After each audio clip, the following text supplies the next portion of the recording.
இயேசுவில் எனது அன்பிற்கும் பாராட்டுதலுக்கும் உரிய சேத்துப்பட்டு திருத்தலத்தை தூய லூதனை திருத்தலத்தை 8 ஆண்டுகளாக வளர்த்தெடுத்து இந்த அன்னைக்கு புகழ் சாற்றி இந்த ஆண்டும் இதை நமக்கு நிறைவாக செய்து கொடுத்து கொண்டிருக்கின்ற இத்திருத்தல அதிபர் தந்தை பேரர் திரு என் விக்டர் என்பராஜ் அடிகள் அவர்களே, நம் மறை மாவட்டத்தில் வந்திருக்கின்ற அனைத்து மூத்த தந்தையர்களே, அனைத்து குருக்களே, அனைத்து துறவர அருள் சகோதரிகளே சகோதரர்களே, பங்கு பேரவை தலைவர்களே, பொறுப்பாளர்களே, அன்பிய பொறுப்பாளர்களே, பக்த சபையின் பொறுப்பாளர்களே, இளம் உள்ளங்களே, ஆசிரியர் பெருமக்களே, வேதியர்களே, குழந்தை செல்வங்களே, இதை சேத்துப்படுத்திய லூர்து அன்னையினுடைய அனைத்து பக்தர்களே, உங்கள் அனைவருக்கும் இறை இயேசுவின் இனிய நாமத்தில் வாழ்த்துக்களும் ஜபங்களும் இறை ஆசீரும். மீண்டுமாக நாம் நம்முடைய சேத்துப்பட்டு இந்த நகரிலே வீட்டிருக்கின்ற தூய லூர்து அன்னையினுடைய 130வது ஆண்டு பெருவிழாவை நாம் கொண்டாடி இந்த மாலை பொழுதிலே அந்த அன்னைக்கு புகழ் சாற்றி கொண்டிருக்கின்றோம். அந்த அன்னையின் புகழை இந்த பாடல் நமக்கு தெளிவாக சொல்வதை பார்ப்போம். அதைத்தான் நான் இன்றைக்கு மைய கருத்தாக வைக்கின்றேன். பாழ்த்தாயென்று பாலகனழுதான் போய் வா என்று தாய் சொல்வாளோ, பாழ்த்தா என்று பாலகனழுதான் போய் வா என்று தாய் சொல்வாளோ, தாயினும் சிறந்தவன் நீ என்றாலும், தாயினும் சிறந்தவன் நீ என்றாலும், நோயினால் வாடி தேம்புகின்றேனே, சொல் ஒன்று பேசும் சுகம் பெறுவேன், அல்லல்களகன்று நலம் பெறுவேன். இறையேசு அன்பிற்குரிய சகோதர சகோதரிகளே, அழுத பிள்ளைதான் பால் குடிக்கும் என்று சொல்லுவார்கள். அப்படி அழுகின்ற அந்த குழந்தைக்கு பால் தர எந்த தாய் மறுப்பாள்? முடியாது. ஆனாலும் அந்த தாய் அப்படி ஒருவேளை மறந்தாலும், நீ என்னை மறவாமல் என்னை தாயாக அரவணைத்து அன்பு செய்து என் நோய்களெல்லாம் தீர்க்கின்ற என் தாயும் தந்தையுமான இறைவனே, ஈசனே, உன் ஒரு சொல் எனக்கு போதும், நான் சுகமடைவேன் என்று பாடுகின்றான். அதைத்தான் மாணிக்க வாசகர் திருவாச சொல்லுகின்றார்.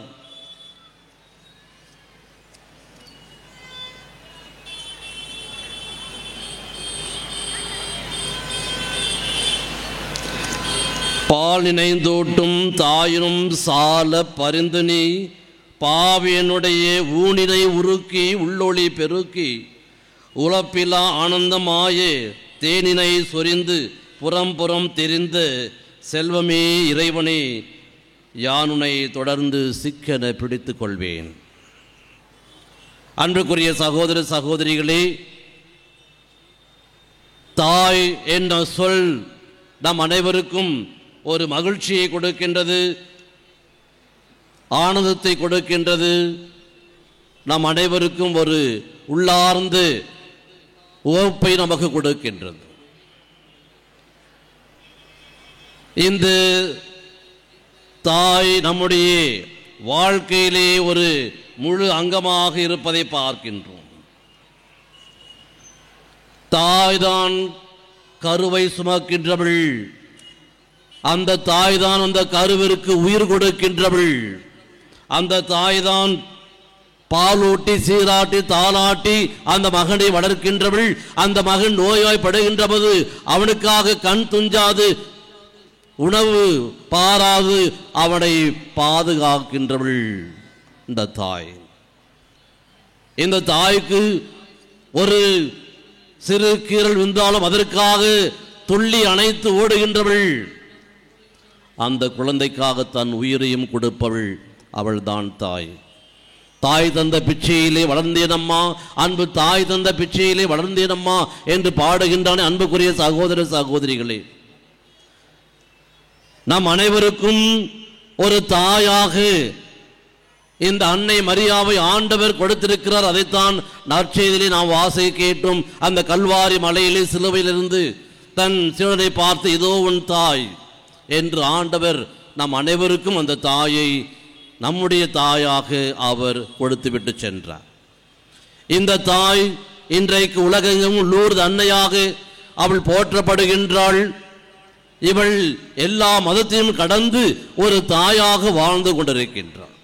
எனவே அன்புக்குரிய சகோதர சகோதரிகளே, இந்த தாய் அன்னை லூர்து மரியா எப்படி அவள் தாயாக வாழ்ந்தாள் என்று பார்க்கின்ற பொழுது 5 நிலைகளிலே இந்த நற்செய்தியின் அடிப்படையிலே நாம் பார்க்கின்றோம். முதலாவதாக இவள் அருள்மிக பெற்ற தாய். அருளினை தன்னுள் பெற்ற அந்த தாயாக அவள் விளங்கினாள். அது ஆண்டவரால் அவளுக்கு கொடுக்கப்பட்டது. அதனால் அந்த ஆண்டவராலே வாழ்த்து பெற்றவள், அருள்மிக பெற்றவளே வாழ்க என்று அந்த தாய் அருள் நிறைந்த தாயாக வாழ்ந்தாள். பழைய ஏற்பாட்டிலே பார்க்கிறோம். அதே அந்த துவக்க நூலிலே அருளை பெற்றிருந்த அந்த பழைய ஏவாள் ஒரு பெண், ஒரு தாயாக அழைக்கப்பட்டவள், பாவத்தினால் அருளை இழந்து உருகுலைந்து அவள் சிதைந்து போனாள். ஆனால் அன்னை மரியாள் அருள் பெற்ற ஒரு தாயாக அந்த அருள் பேற்றிற்கு ஒன்றாக அவள் வாழ்ந்தவள். இரண்டாவதாக இவள் அடிமையின் தாயாக வாழ்ந்தவள். இதோ உமது அடிமை, உமது வார்த்தை எனக்கு ஆகட்டும் என்று சொல்லி தன்னையே முழுமையாக இறைவனுக்கு சரணாகதி அடைய செய்தவள். ஆனால் பழைய ஏற்பாட்டு அந்த தாய் ஏவாள் கடவுளை போல் ஏன் நான் மாறக்கூடாது என்று ஆணவத்தினால் அகங்காரத்தினால் அவள் கடவுளுக்கு எதிராக பாவம் செய்தாள். இந்த உலகிற்கு நோவையும் சாவையும் கொண்டு வந்தவள். எனவே அன்புக்குரிய சகோதர சகோதரிகளே, இதோ உமது அடிமை உமது வார்த்தை ஆகட்டும் என்று சொன்ன அந்த தாய் லூர்து அன்னை இன்றைக்கு நம் அனைவருக்கும் தாயாக வாழ்ந்து கொண்டிருக்கின்றாள். ஆனால் பழைய ஏற்பாட்டு அந்த ஏவாள் சாபத்திற்கு சின்னமாக வாழ்ந்து இன்றைக்கு அவள் மறைந்திருக்கின்றாள். மூன்றாவதாக இந்த தாய் லூர்து அன்னை சுமைகளை சுமந்து சுகம் தரும் தாயாக வாழ்ந்தாள். அந்த எலிசபெத் 6 மாதமாக அவள் இருக்கின்ற பொழுது அவருடைய சுமைகளை தாங்குவதற்காக, அவருடைய துன்பங்களை தாங்குவதற்காக மலை மேல் ஓடி சென்று அவள் அந்த எலிசபெத்தை வாழ்த்துகின்றாள். அவளோடு தங்கி அவளுக்கு பணிவிடை புரிந்தாள், சுகம் தந்தாள் என்று பார்க்கின்றோம். ஆனால் பழைய ஏற்பாட்டு ஏவாள் நாம் அனைவருக்கும் துன்பத்தை கொண்டு வந்தவள், சாவையும் நோவையும் பேயையும் கொண்டு வந்து அந்த தாயாக அவள் வாழ்ந்தாள். ஆனால் அன்னை மரியாள் சுமைகளை சுமந்து சுகம் தரும் தாயாக அவள் வாழ்ந்து கொண்டிருக்கின்றாள். இன்றைக்கு நம்முடைய எத்தனை பேர் உள்ளத்தில் இருக்கின்ற வேதனைகளோடு சுமைகளோடு நாம் வந்திருப்போம். நம் அனைவருடைய சுமைகளையும் தாங்கிக் கொண்டு நம்மை சுகமாக அவள் வழி அனுப்ப வந்திருக்கின்றாள் அன்னை மரியாள். எனவே அன்புக்குரிய சகோதர சகோதரிகளே, இந்த தாய் அன்னை மரியாள் லூர்து அன்னை நம்முடைய சுமைகளை எல்லாம் தாங்கிக் கொண்டு நமக்கு சுகங்களை வளர்க்க வந்திருக்கின்றவள், வாழ வந்திருக்கின்றவள். அந்த அன்னையை நாம் போற்றிக் கொண்டிருக்கின்றோம். அது மட்டுமல்ல, இவள் புதுமைகளின் தாயாக இருப்பதை பார்க்கின்றோம். கண்ணீரை துடைக்கின்ற ஒரு தாயாக பார்க்கின்றோம். அந்த கானாவூர் திருமணத்திலே முதல் புதுமை அரங்கேற்றம் ஆகின்றது. தண்ணீர் திராட்சரசமாக உருமாறுகின்றது. அந்த மணமக்களுடைய கண்ணீரை அவள் அங்கு துடைக்கின்றாள். அவள் சொன்ன ஒரே ஒரு வார்த்தை, அவள் சொல்வதை போல் செய்யுங்கள். எனவே அன்புக்குரிய சகோதர சகோதரி, நம்முடைய வாழ்விலே அன்னை மரியாள் எப்பொழுது இருக்கின்றாளோ அங்கே நமக்கு புதுமைகள், அதிசயங்கள், அற்புதங்கள் நடைபெறுவதை நாம் பார்க்கின்றோம். இன்றைக்கும் இங்கு வந்திருக்கின்ற அனைத்து அன்னையின் பக்த கோடிகள், நீங்கள் உள்ளத்தில் இருக்கின்ற அனைத்து சுமைகளையும் அந்த அன்னையிடம் இறக்கி வையுங்கள். உங்களுடைய கண்ணீரை அவளிடம் கொடுங்கள். அவள் அனைத்தையும் ஆனந்தமாக மாற்றுவாள். புதுமைகளை செய்கின்ற அவள் நம்முடைய வாழ்விலே புதுமைகளை கண்டிப்பாக செய்வாள். அற்புதங்களையும் அதிசயங்களையும் அவள் செய்ய காத்து கொண்டிருக்கிறார். எனவே அந்த அன்னையை நோக்கி வந்திருக்கின்ற நம் அனைவரையும் இந்த லூர்து அன்னை ஆசீர்வதித்து அனுப்ப வந்திருக்கின்றார். அடுத்ததாக இந்த அன்னை பெண்களுக்குள் பேறு பெற்ற அன்னையாக, அவள் பால் ஊட்டிய அந்த மார்பகங்கள் பேறு பெற்றவே என்று இன்னொரு பெண் வாழ்த்திய வாழ்த்துக்குரிய ஒரு தாயாக அவள் வாழ்ந்தாள். இன்றைக்கு நம்முடைய பெற்றோர்கள் தாய்மார்கள் அப்படி இருக்க முடியுமா? நம்முடைய பிள்ளைகளை நம்மை வாழ்த்த முடியுமா? நம்முடைய சமூகம் நம்மை வாழ்த்த முடியுமா? பேறு பெற்றோர் என்று நம்மை வாழ்த்த முடியுமா? யோசித்து பாருங்கள் அன்புக்குரிய அன்னையர்களே, தாய்மார்களே. எனவே அன்னை மரியாள் இந்த பேற்றதுக்குரிய ஒரு பெண்ணாக மட்டுமல்ல, ஒரு தாயாக வாழ்ந்தவள். எனவேதான் இன்றைக்கும் அவள் பேறு பெற்று அன்னையாக நம்மோடு வாழ்ந்து கொண்டிருக்கின்றாள். இறுதியாக அன்னை மரியாள் இந்த தாய் நமக்காக மீட்பராக இருந்த அந்த மீட்பரை பலியாக்கி நமக்கெல்லாம் மீட்பை பெற்றுக் கொடுத்த ஒரு தியாக தாயாக அவள் வாழ்ந்தாள். இந்த சமூகத்திற்காக யாரெல்லாம் தங்களுடைய உயிரையோ அல்லது தங்களுடைய பிள்ளைகளையோ அவர்கள் இழக்கின்றார்களோ, தியாகமாக்குகின்றார்களோ, அவர்கள்தான் மக்கள் மனதில் வாழுகின்ற மக்களாக இன்னும் வாழ்ந்து கொண்டிருக்கின்றார்கள். அப்படிப்பட்ட தாய்களைத்தான் நாம் இன்றைக்கு பார்க்க வேண்டும். எனவே அன்புக்குரிய பெற்றோர்களே, தாய் தந்தையரே, நீங்கள் உங்களுடைய பிள்ளைகளுக்கு இந்த சமூகத்திற்கு நீங்கள் தியாகம் செய்கின்ற தாய்மார்களாக நீங்கள் வாழ வேண்டும். அன்னை மரியாள், தூய லூர்து அன்னை அந்த கல்வாரி மலையிலே தன்னுடைய ஒரே மகனை நமக்காக பலியிட்டு நம் அனைவரையும் தாயாக பிள்ளைகளாக பெற்றுக்கொண்டாளே. கப்பல் ஒன்று நடுக்கடலிலே சென்று கொண்டிருக்கின்றது. அனைவரும் மகிழ்ச்சியோடு கீழ்த்தளத்திலே ஆடி பாடி சென்று கொண்டிருக்கின்றார்கள்.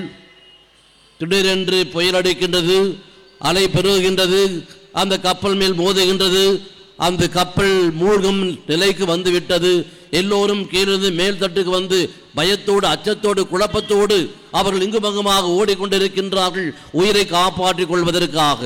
அப்பொழுது அங்கே தன்னுடைய பச்சிளம் குழந்தைக்கு மார்போடு அணைத்து பால் கொடுத்து கொண்டிருந்த அந்த தாய் இந்த மக்களுடைய கவலையும் கண்ணீரையும் பார்த்து தன் மார்பில் இருந்த அந்த பச்சிளம் குழந்தை உயர தூக்கி பிரித்து கொண்டு அவள் கதறுகின்றாள், கடவுளே கடவுளே, இந்த மக்களுக்காக இந்த பிள்ளை எடுத்துக்கொள்ளும், இந்த மக்களை காப்பாற்றும், இந்த பிள்ளைக்காக மக்களை காப்பாற்றும் என்று அவள் கதறுகின்றாள்.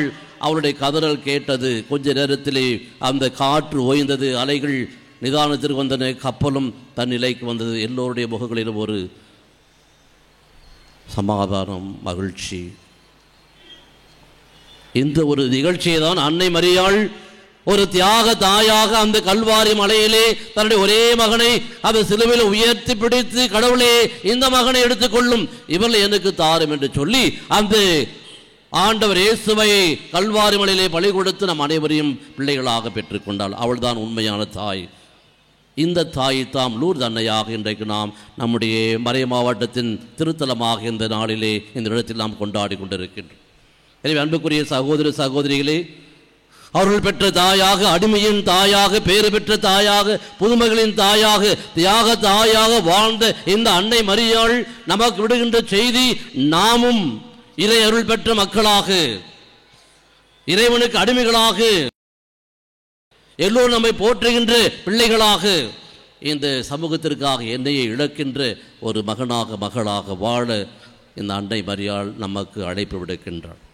எனவே இந்த நல்ல நாளிலே அந்த அன்னையை பார்த்து மன்றாடும், தாயே லூர்தம்மா, இது உம்முடைய திருத்தலத்தில் நான் நாடி தேடி ஓடி வந்திருக்கின்றேன். உள்ள கவலையோடு, குமுறலோடு, சோகத்தோடு, சுமைகளோடு வந்திருக்கின்றேன். என் சுமைகளை தாங்கிக் கொண்டு எனக்கு சுகம் தாரும் அம்மா என்று கேட்போம்.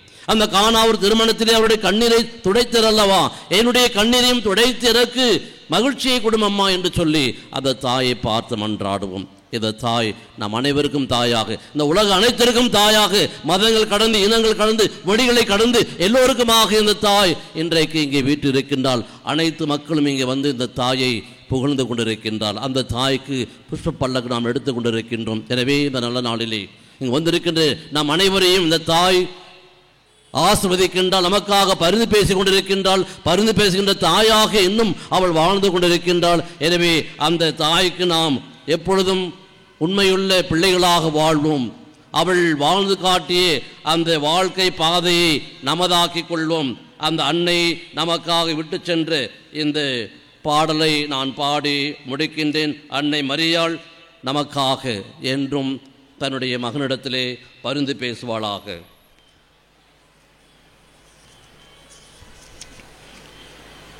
கருவேனில் கடவுளை சுமந்தவளே அம்மா, அருளினை நிறைவாய் கொண்டவளே அம்மா, கருவேனில் கடவுளை சுமந்தவளே அம்மா, அருளினை நிறைவாய் கொண்டவளே அம்மா, உன் மார்போடு நான் சாய்ந்து மகிழ வேண்டும் அம்மா, உன் மடி மீது தலை சாய்த்து உறங்க வேண்டும் அம்மா, கருவேனில் கடவுளை சுமந்தவளே அம்மா, அருளினை நிறைவாய் கொண்டவளே அம்மா, உந்தன் பெயரை ஒரு முறை சொன்னால் உள்ளம் இங்கே மகிழ்கின்றது, கண்கள் மூடி கரங்கள் குவித்தால் புதுமைகள் கோடி நிகழ்கின்றது. அம்மா நான் உன் பிள்ளை, தொல்லை இனி இல்லை, அம்மா நான் உன் பிள்ளை, தொல்லை இனி இல்லை, உன் திருவடி அமர்வதும் போதும் அம்மா, திருவருள் வாழ்வில் சேரும் அம்மா, கருவேனில் கடவுளை சுமந்தவளே அம்மா, அருளினை நிறைவாய் கொண்டவளே அம்மா, இதோ உன் அடிமை என்றவளே, இவ்வுலகத்தின் தாயாய் உதித்தவளே, இறைவன் இயேசுவின் தியாக பலியிலே சிலுவை வரைக்கும் சென்றவளே அம்மா, என் அடைக்கலமே இம்மா நிலராக்கினியே, அம்மா என் அடைக்கலமே இம்மா நிலராக்கினியே, உன் திருவடி அமர்வதும் போதும் அம்மா, உன் திருவருள் வாழ்வில் சேரும் அம்மா, கருவேனில் கடவுளை சுமந்தவளே அம்மா, அருளினை நிறைவாய் கொண்டவளே அம்மா, உன் மார்போடு நான் சாய்ந்து மகிழ வேண்டும் அம்மா, உன் மடி மீது தலை சாய்த்து உறங்க வேண்டும் அம்மா, கருவேனில் கடவுளை சுமந்தவளே அம்மா, அருளினை நிறைவாய் கொண்டவளே அம்மா.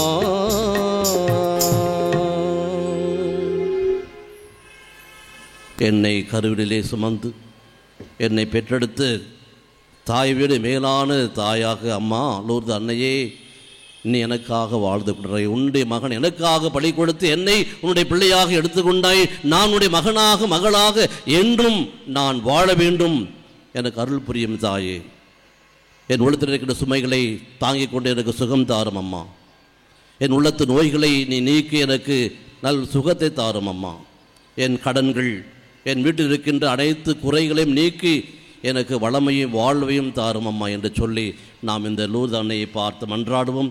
லூர்து நாயகி சேர்த்துப்பட்ட லூர்து மாதா நமக்காக என்றும் பரிந்து பேசி நமக்கும் நம்முடைய குடும்பங்களுக்கும் இந்த மறை மாவட்டத்திற்கும் நாம் ஒவ்வொருடைய உள்ளங்களுக்கும் இறை அருளை நிறைவாக பெற்று தருவாளாக. ஆமீன். தந்தை மகன் தூய ஆவியாரின் பெயராலே ஆமீன்.